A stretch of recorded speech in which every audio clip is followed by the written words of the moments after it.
Vire para duas pessoas, obrigado, pastor Itamar, perto de você, diga bom dia, que privilégio vê-lo aqui essa manhã, seja bem-vindo ao culto da família com Escola Dominical, Deus abençoe a todos vocês, por essa ocasião, privilégio tão rico que nós temos de estar aqui nesse lugar, como é bom estar na casa de Deus. Vou pedir que você de pé, abra comigo sua Bíblia no livro de 1 Coríntios, capítulo de número 11, nós vamos hoje mergulhar em um capítulo simbólico importante da Palavra de Deus. Nós estamos agora passando exatamente o meio dessa nossa série de estudos do livro de 1 Coríntios. E se Jesus não voltar antes, dentro de pouco mais de um mês e uma semana, nós vamos mudar de tema, vamos para 1 Samuel, 2 Samuel, conforme nós tratamos ontem no nosso congresso. E a última parte do ano nós vamos estudar o livro de Lucas, que é o último evangelho que nós estudamos nesse formato aqui do culto da família com Escola Dominical. Mas deixa eu fazer uma pergunta para você. Quantos têm aproveitado, mergulhado nessa série de 1 Coríntios? Não é porque eu estou pedindo, mas se tem abençoado, edificado a sua vida, diga amém, levante sua mão bem alto, né? A gente acaba vendo que igreja, pessoas são muito parecidas, só muda a época. E a gente vai se vendo dentro dessa história. Nossa lição hoje é a lição de número 8, 1 Coríntios capítulo 11. Nosso tema é o culto cristão e a ceia do Senhor. De todos os versículos, desses 34, acho que são 34 versículos em 1 Coríntios capítulo 11, o principal, aquele que resume a nossa série de estudos, está no versículo 26. Eu quero convidar você para ler comigo 1 Coríntios. Temos aqui na tela, organizado, o lateral já? Obrigado. Temos já a lateral feita? Tá certo. Então vamos ler juntos, tá bom? Bem forte, 1 Coríntios capítulo 11, versículo 26.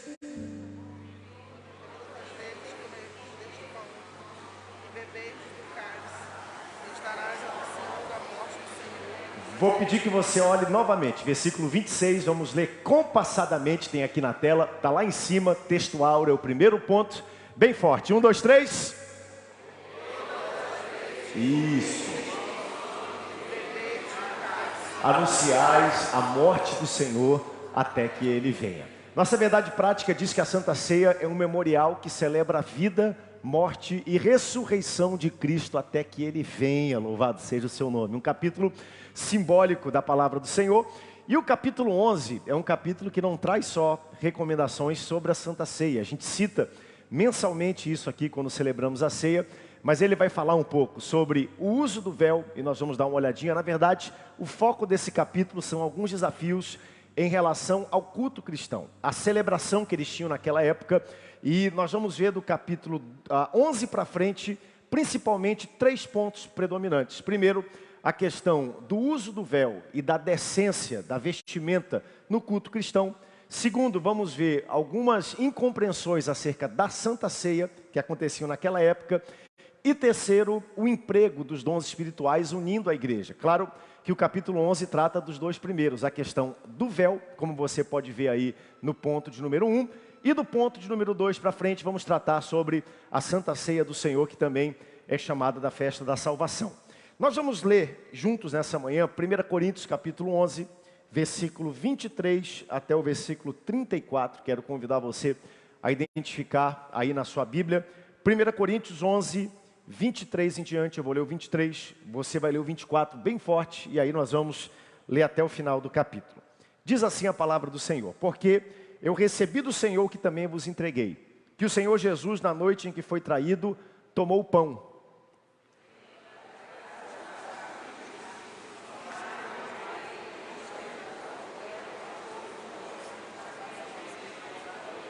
Por semelhante modo, depois de haver ceado, tomou também o cálice, dizendo: esse cálice é a nova aliança do meu sangue. Fazei isso todas as vezes que beberdes, em memória de mim.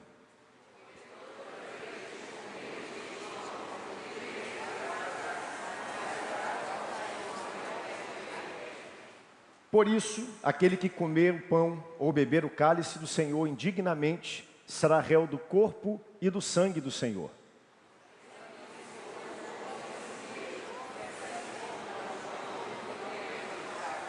Pois quem come e bebe sem discernir o corpo, come e bebe juízo para si.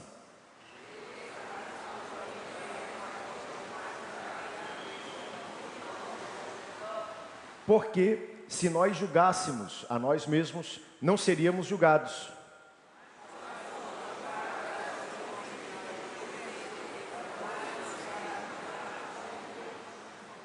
Assim, pois, irmãos meus, quando vos reunis para comer, esperai uns pelos outros.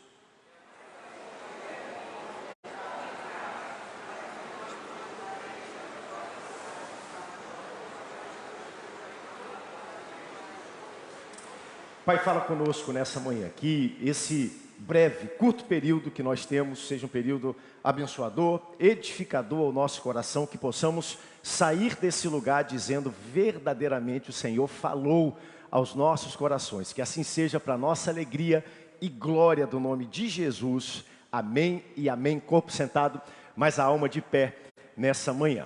Bom, nós estamos nessa maratona no livro de 1 Coríntios, nós já passamos por vários temas e, recapitulando, nós já falamos sobre divisões dentro da igreja, grupos que haviam dentro da igreja de Corinto. Já falamos acerca da mensagem, 1 Coríntios capítulo 2. Falamos acerca do obreiro que Deus espera servindo essa igreja.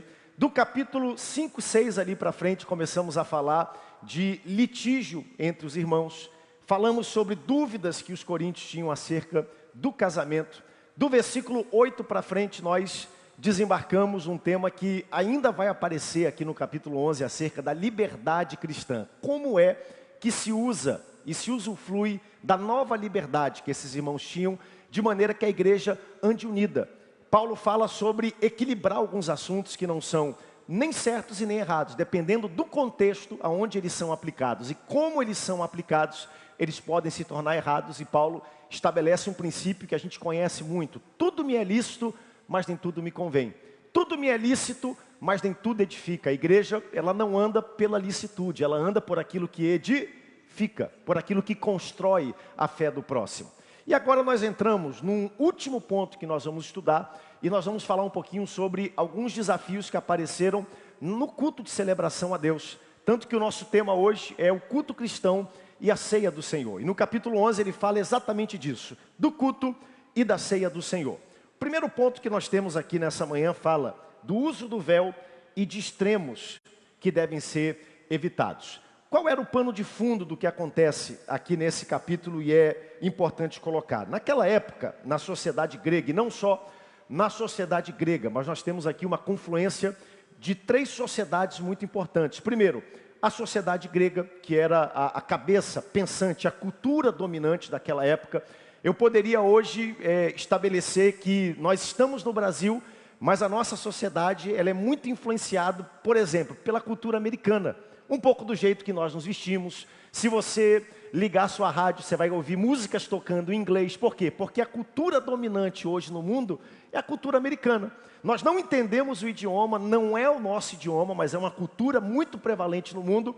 Então os gregos naquela época não eram a nação que reinava do ponto de vista militar, mas a cultura estabelecida era deles, a grega. E Corinto ficava dentro da Grécia. Segundo, a cultura romana, pois todos eles estavam debaixo do domínio naquela época e da imposição, ocupação romana. E terceiro, nesse caso, da cultura judaica. Nessas três culturas, naquela época, a mulher era de certa forma desmerecida. Especialmente na cultura grega, eles tinham a mulher como um ser inferior e sem alma. Logo, se a mulher não tem alma, ela não precisa frequentar um culto, buscar a Deus, buscar a salvação. Então a gente não encontra e não encontrará na cultura grega a mulher do ponto de vista da adoração, da busca, da conexão com Deus, agindo, participando de qualquer tipo de forma. Então quando a gente vê aqui no texto, Paulo falando sobre as mulheres que estavam na igreja usando o véu, antes da gente tratar sobre o extremo que se adotou em relação ao uso do véu, é importante a gente colocar, antes de tudo, que a mulher, na cultura e no evangelho na época, ela tinha espaço. Versículo 5, se você olhar na sua Bíblia, abra comigo 1 Coríntios capítulo 11, versículo 5. E a gente tem que ler o texto buscando, claro, a problemática que a revista propõe, mas ao mesmo tempo não deixar de celebrar e agradecer pelas soluções também que o evangelho propõe para aquela época. Versículo 5, a Bíblia diz: toda mulher, porém, que ora e profetiza, Vou pedir que você repita comigo. Toda mulher, porém, que ora e profetiza. Isso aqui, para aquela época, meus irmãos, era algo totalmente inovador e inédito.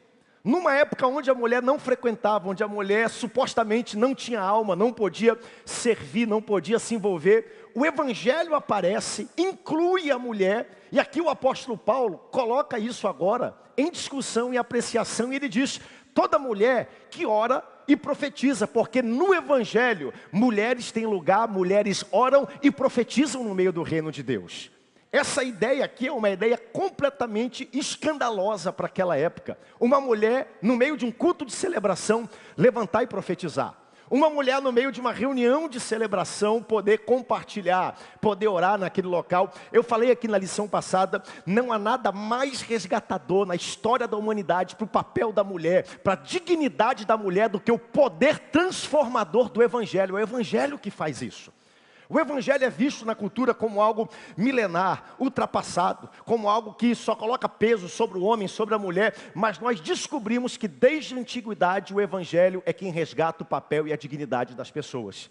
Então a ideia de que a mulher podia participar, isso nasce do evangelho. Isso aqui é uma coisa que a gente vai encontrar por toda a Bíblia. Qual é a questão que se levantava aqui em relação ao culto cristão? E aqui eu quero rapidamente passar por esse tema. Algumas irmãs da igreja de Corinto, não eram todas, não eram a maioria. Muitos dos problemas que nós vimos aqui no livro de 1 Coríntios, é importante que a gente feche essa carta tão importante da narrativa bíblica, lembrando disso. O que Paulo coloca aqui não é toda a igreja, não é a maioria da igreja, mas uma parte, alguns irmãos da igreja tinham alguma dificuldade. E o que começou a acontecer, aqui no caso da igreja em Corinto, é que naquela cultura, naquela época, naquele contexto, a mulher usava sobre a sua cabeça um véu, né? A gente sabe o que é um véu, uma mantilha, um véu que cobria a sua cabeça. E eu poderia aqui passar vários minutos o porquê da necessidade cultural do uso do véu. Uma delas, ou duas delas que eu quero salientar. Primeiro, se você já foi no Oriente Médio, como é que as pessoas se vestem no Oriente Médio, hein? Elas se vestem com uma bata. Até hoje, se você for, por exemplo, em alguns locais do Oriente Médio, se você for naquela região, em muitos locais, a vestimenta do homem e da mulher é uma bata. O que não significa, imagine, se eu chegasse aqui hoje, nesse culto de celebração, quase 2000 anos depois, aqui no Templo Central, e eu chegasse usando uma bata, vocês iam olhar para mim diferente. Por quê? Porque o costume nosso não é que homens nessa sociedade usem bata, mas naquela época era. Então homens e mulheres usavam. Se você olhasse de longe uma pessoa, duas pessoas usando uma bata, como é que você ia diferenciar se era homem ou mulher de longe? Através do uso do véu. Então era algo cultural, era algo apropriado. Segundo ponto acerca do véu. Nós estudamos aqui também que na cidade de Corinto ficava o templo da deusa Afrodite. Haviam mais de 1000 prostitutas templárias. Era uma cidade muito difícil, uma cidade portuária, onde muita gente passava. E naquela época, era comum de mulheres que não tinham submissão ao marido, compromisso com o marido, que se prostituíam, que usassem a cabeça sem o véu, ou cabelo até curto ou raspado, para poder realmente mostrar a sua aparência e os seus dotes físicos. Então, uma maneira de você diferenciar uma mulher digna, piedosa, casada, uma pessoa correta, não só casada, mas uma moça debaixo da autoridade de um pai, esperando o seu casamento, vivendo debaixo do cuidado de uma família, era através do véu.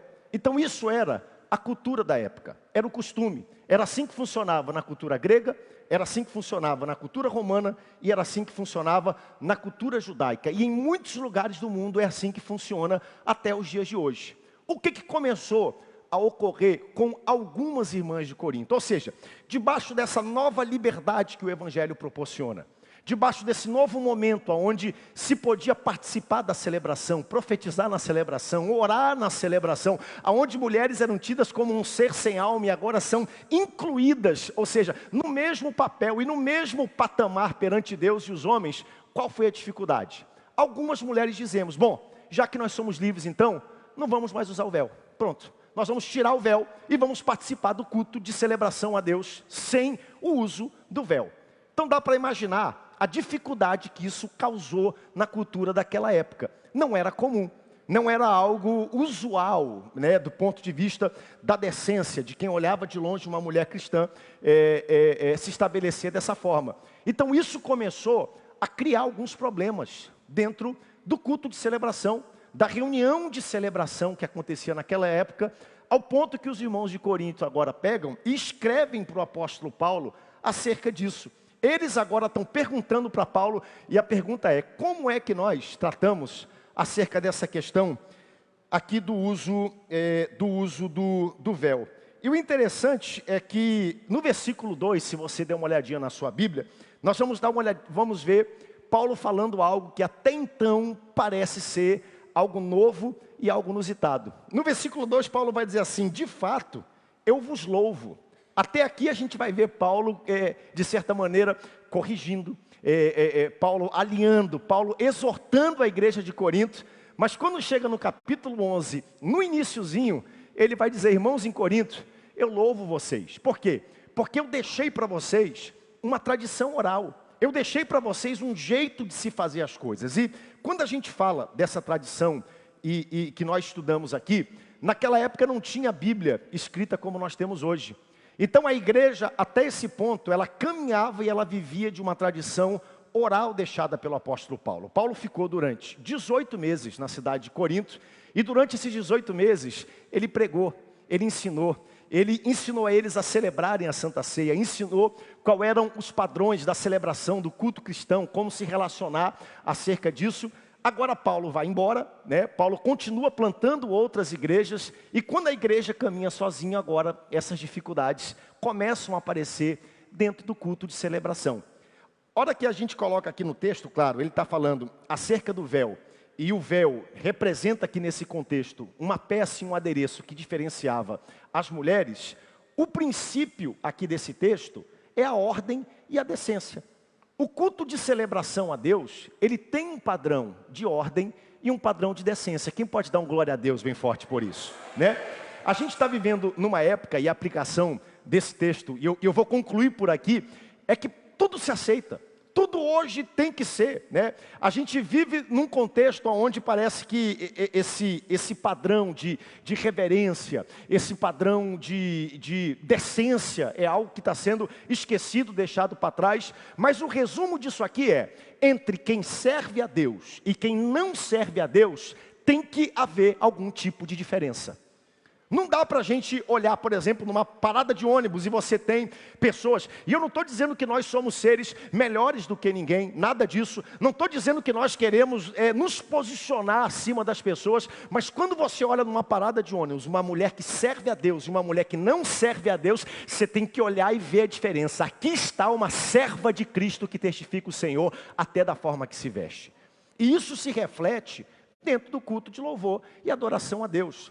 O padrão de Deus não é hoje, por exemplo, nós não usamos mais o véu. Isso é um costume, caiu na nossa sociedade, como nós não usamos hoje também aqui na sociedade ocidental, 2000 anos depois, mais uma bata, como era costume. Mas mesmo assim, o nosso padrão é a ordem e a decência. Dê um brado de glória a Deus, se você crê nisso. Então, o apóstolo Paulo vai falar um pouco sobre isso. Nosso tempo é curto, mas ele fala sobre essa questão.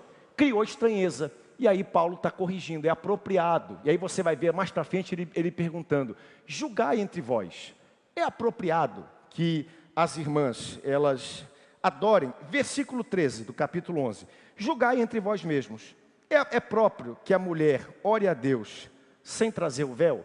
Paulo vai ensinar, Paulo vai usar aqui, e ele vai arrazoar juntamente com os irmãos de Corinto, debaixo de um princípio de autoridade. E eu não tenho tempo, vou entrar na Santa Ceia, aonde ele fala: Deus é o cabeça de Cristo, né? O homem Cristo é o cabeça da igreja.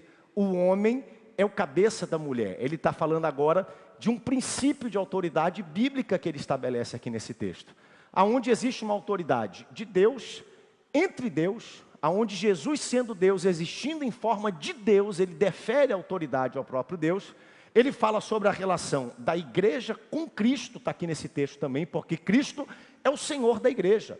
E ele vai falar de uma relação de autoridade também entre o homem e a mulher, o que é muito elementar. Em qualquer sociedade, cultura, organização que dá certo, você vai encontrar algum padrão de autoridade e de ordem. Não tem como. Se duas pessoas se relacionam para qualquer tipo de iniciativa, tem que haver algum tipo de exercício ou de estabelecimento de autoridade. Não quer dizer que alguém seja melhor do que o outro, mas quer dizer que naquele contexto, aquela pessoa é maior do que a outra.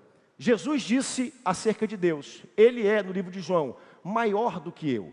Ele não disse ele é melhor do que eu, mas no contexto de autoridade, ele é maior do que eu. Eu usei aqui na lição passada, por exemplo, termino o culto, eu saio aqui do culto, e aí pego aqui a 14 de março, vou cruzando aqui a João Balbi, e de repente eu furo o sinal da João Balbi. Não estou dizendo que vou fazer, não estou incentivando você a fazer. Aí o policial militar liga a sirene e me encosta, Eu posso ser mais velho que aquele policial, ter mais formação do que ele, eu posso ter mais influência social do que aquele policial militar que me puxa, só que naquele contexto ele é melhor do que eu? Não, mas ele é maior do que eu. A autoridade está na mão dele. Assim funciona numa corte de justiça. Aonde você for, existe autoridade estabelecida em qualquer contexto, natural, sobrenatural, a autoridade está estabelecida. Então, eu não vou entrar muito nisso, mas aqui Paulo fala um pouco sobre a decência, o problema que havia da celebração. E a principal parte do capítulo 11 é a questão da Santa Ceia. Atenção para isso, versículo de número 17. Olha o que Paulo vai dizer agora à igreja em Corinto. Lembrando que o capítulo 11... ele traz respostas a perguntas que os irmãos de Corinto fizeram. A gente vê, até o capítulo 6, Paulo respondendo algumas inquietações que os da casa de Cloe mandaram para ele. Escreveram para Paulo dizendo, Paulo, está acontecendo isso, existem facções, tem gente dizendo que é de Pedro, gente dizendo que é de Apolo, gente dizendo que é de Paulo, tem gente dizendo que não está debaixo da autoridade de ninguém, de Jesus. E aí Paulo responde, do capítulo 7 para frente, é Paulo respondendo perguntas que eles tinham acerca da fé. Paulo planta a igreja, estabelece a igreja anda sem a presença de Paulo durante alguns anos, mas algumas dúvidas aparecem como essa. E uma outra dúvida que eles tinham, está aí a partir do versículo 17. E Paulo escreve para eles da seguinte forma, nisto porém, não vos escrevo, que vos escrevo, eu não vos louvo. A gente vê Paulo abrindo a carta dizendo, parabéns a vocês, porque vocês me escreveram, vocês tiveram dúvidas acerca da questão da celebração, do papel da mulher, da ordem, da decência, como a mulher deve se vestir, e o princípio também cabe para o homem da mesma forma. Agora, em relação à Santa Ceia, eu não posso louvar vocês, não tem como louvar vocês. E aí ele continua, porquanto vos ajuntais não para melhor, e sim para pior. O que acontecia naquele contexto? Naquela época, já se tinha a Santa Ceia como nós temos hoje. E se você der uma olhadinha do versículo 23 em diante, olha o que está escrito, porque recebi do Senhor o que também vos entreguei. Esse versículo aqui é um versículo muito poderoso. Eu poderia ficar aqui 20 minutos, 30 minutos só nesse versículo. Pare e pense na profundidade do que o apóstolo Paulo está dizendo aqui. Porque eu recebi do Senhor o que também vos entreguei. Primeiro, não é algo de mim, não é a minha sabedoria, não é a minha mensagem. O que eu entrego para vocês é o que primeiro eu recebi da parte do Senhor, agora eu entrego e eu compartilho com vocês. Segunda coisa, quando Paulo escreve aqui essa carta e estabelece aqui e fala sobre esse texto da Santa Ceia, nenhum dos 4 evangelhos ainda havia sido escrito. O livro de 1 Coríntios, ele surge antes dos 4 evangelhos. Paulo não estava no cenáculo no dia que a Santa Ceia foi estabelecida. Paulo não estava.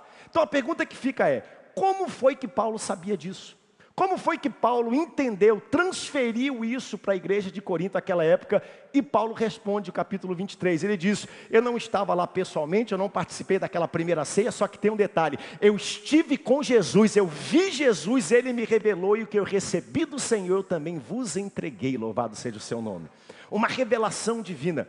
O que responde a pergunta de alguns capítulos atrás, quando perguntaram, e ele levanta, sou eu porventura um apóstolo? Questionavam, Paulo não viu Jesus pessoalmente. Paulo viu sim Jesus pessoalmente, estando ele no caminho de Damasco, respirando ódio contra o povo de Deus. De repente a luz brilha, ele cai do cavalo e ele pergunta, quem és tu? Aí Jesus responde, Paulo, eu sou Jesus, aquele a quem tu persegues. E ele tem um encontro e uma revelação com Jesus. Então Paulo aqui vai instruir. A Santa Ceia já havia qual era a diferença do que acontece hoje e do que acontecia naquela época? É que naquela época havia uma festa chamada Festa do Amor, Festa Ágape. Eles se juntavam e traziam comida, todo mundo trazia o seu alimento. E em alguns lugares do Brasil, até os dias de hoje, por exemplo, em Goiás, isso acontece até os dias de hoje. Tem um dia na semana onde todo mundo vem para o culto e eles chamam de bater panela. Por que é bater panela? Não é você pegar a panela e ficar batendo.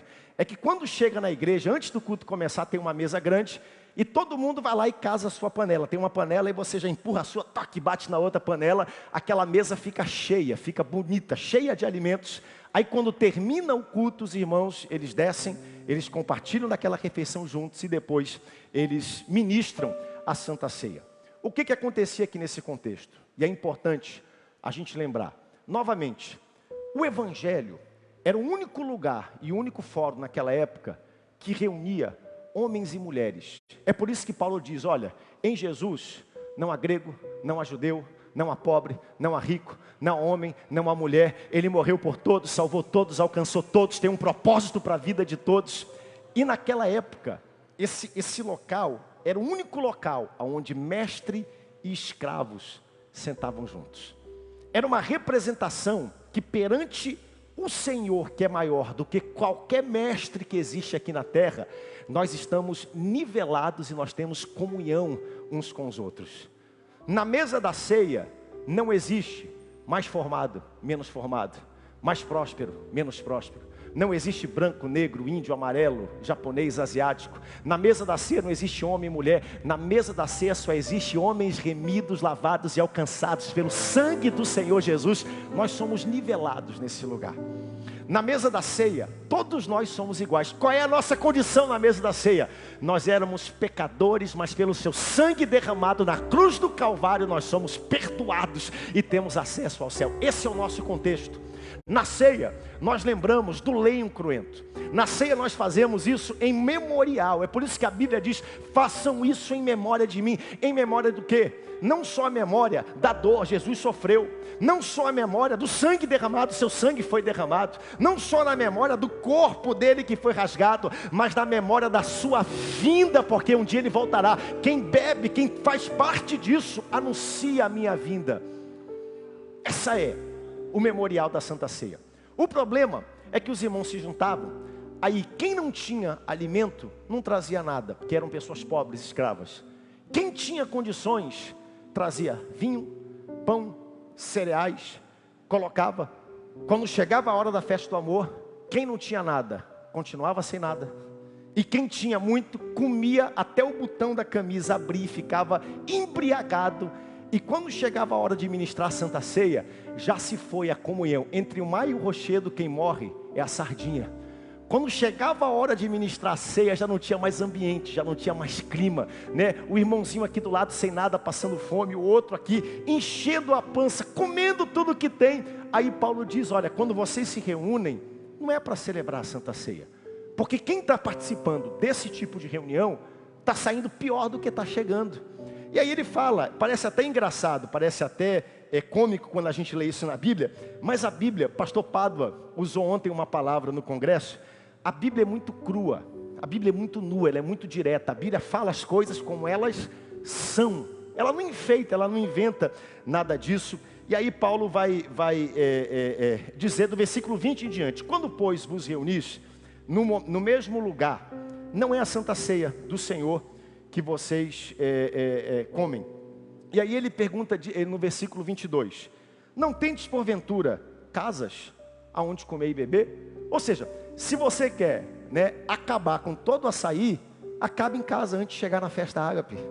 Se você quer mergulhar no açaí com farinha, faça isso, mas quando chegar na igreja, momento de comunhão. Esse é o significado da Santa Ceia. Quando ele fala, quem come e bebe sem discernir, é discernir justamente isso, o significado da ceia. O que nós participamos na ceia? É o pão, é o cálice, que foi derramado por todos, que curou a todos, que perdoou a todos, que alcançou a todos, eu e você que aqui estamos nessa manhã.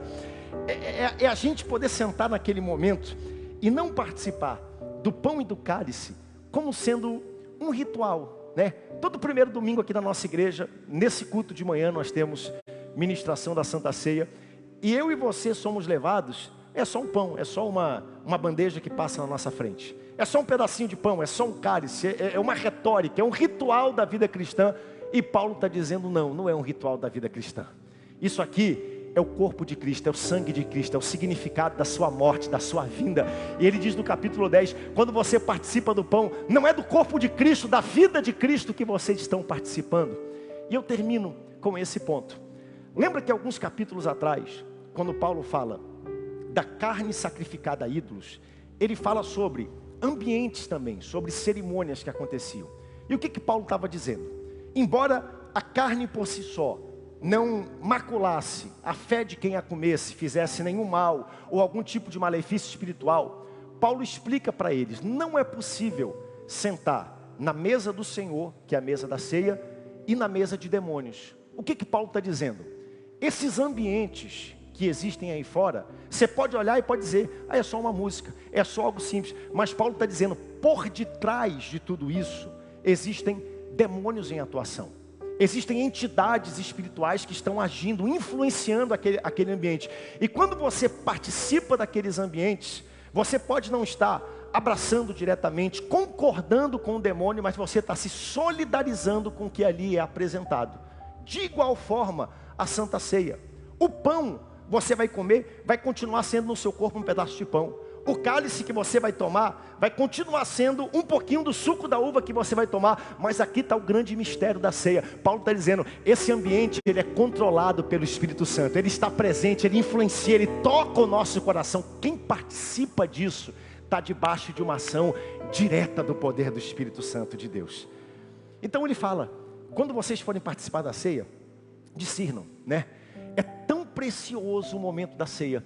Quando a gente pega na mão o pão, o cálice, e a gente volta no tempo e a gente entende, se não fosse pelo sacrifício de Jesus na cruz do Calvário, eu não estaria aqui.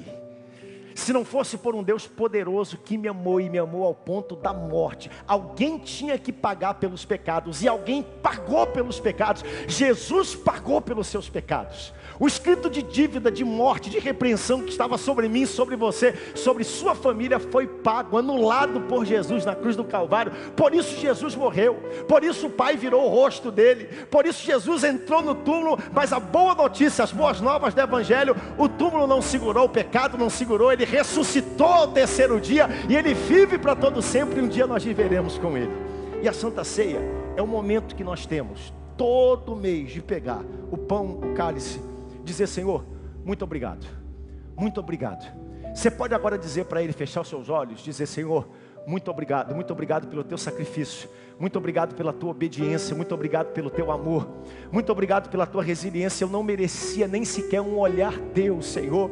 A gente fica questionando o povo judeu que fez aquilo, o povo romano. Nós fazemos pior todos os dias, mas o teu amor nos perdoa, o teu amor nos encontra, teu amor nos restaura todos os dias. E aí Paulo conclui, né? Ele diz assim, ó, examine-se, pois, um homem a si mesmo, e assim coma do pão. Eu, na aula passada, tive alguns irmãos que me escreveram acerca disso. Pastor, explique melhor. E eu falei, nosso costume quando a gente pega o pão na mão, aquele momento é um momento sagrado. Sagrado. Por quê? Não é porque o pão por si só é sagrado. Nós não acreditamos em transubstanciação, que aquele pão se torna literalmente o corpo de Cristo e o sangue de Cristo. É um momento de memorial. Agora, o que o próprio Jesus ensinou? Examine-se, pois, o homem a si mesmo. É aquele momento onde eu me examino, não para deixar de comer, mas eu examino para comer. A Bíblia diz, examine-se, pois, o homem a si mesmo, e assim coma do pão, beba do cálice. É aquele momento onde eu pego o pão na minha mão e eu faço uma introspecção.